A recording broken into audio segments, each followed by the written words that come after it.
హస్త నిక్షేపణం చేస్తేనే వరాలు వచ్చాయి. అంటే పాస్టర్ అది ఇప్పుడు ఇక్కడ పరిస్థితిని బట్టి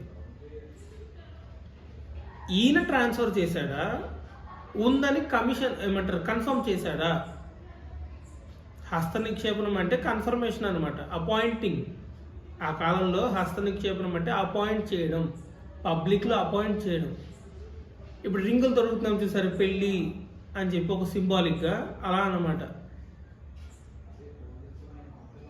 అలా ఆ టైంలో కూడా హస్త నిక్షేపణం అంటే తల మీద చేతులు ఉంచితే అపాయింటింగ్ పబ్లిక్గా.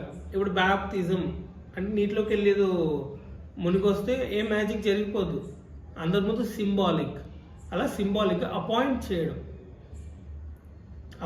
చేయడం.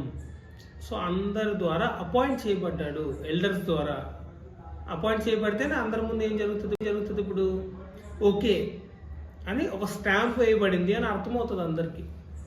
ఓకే వీళ్ళ ద్వారా ఓకే అపాయింట్ చేయబడ్డాడు అనడానికి ప్రూఫ్గా ఇగో నేను అపాయింట్ చేస్తున్నాను సింబాలిక్గా తల మీద చేసి అపాయింట్ చేయడం అనేది జరిగేదన్నమాట. త్రూ ప్రాఫెసీ అంటే ఏంటి? ఇప్పుడు దేవుని మాట. ఇప్పుడు ఆ కాలంలో ప్రాఫెసీ చెప్పాలంటే ఎవరు చెప్పాలి? ఒకవేళ ప్రాఫెసీ చెప్పాలంటే దేవుని మాట చెప్పాలంటే అది ఎవరి ద్వారా స్థిరపరచబడుతుంది? ఇప్పుడు కేవలం అపోస్తలుల ద్వారా.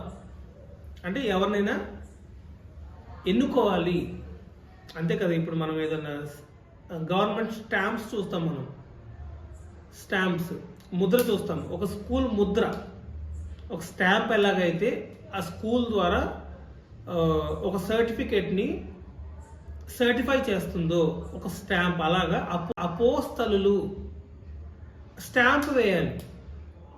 ఒకరిని ఎన్నుకోవాలంటే, ఒకరిని అపాయింట్ చేయాలంటే, అపాయింట్మెంట్ ఆర్డర్ అంటాం కదా మనం. అలాగా ఆ స్టాంప్ ఎవరి ద్వారా? ఇప్పుడు ప్రాఫెసీ ఎవరు చెప్పాలి? ఇప్పుడు అపోస్తలులు.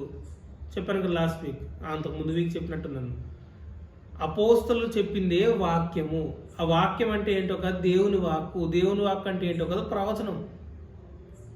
సో అపోస్తలుల ద్వారా కమిషన్ చేయబడ్డాడు తిమోతి. అంటే ఇండైరెక్ట్గా దేవుడి ద్వారా ఎన్నుకోబడ్డాడు. దేవుడు ఎన్నుకున్నాడు అనడానికి ప్రూఫ్గా అపోస్తలులు కమిషన్ చేశారు హస్త నిక్షేపణం చేసి. Through prophecy when the body of elders laid their hands on you. అంటే ఎల్డర్స్ అందరూ నీ మీద చేతులుంచి నిన్ను అపాయింట్ చేశారు. ఎల్డర్స్ అంటే అపోస్తలులే, పౌలు గారు కాకుండా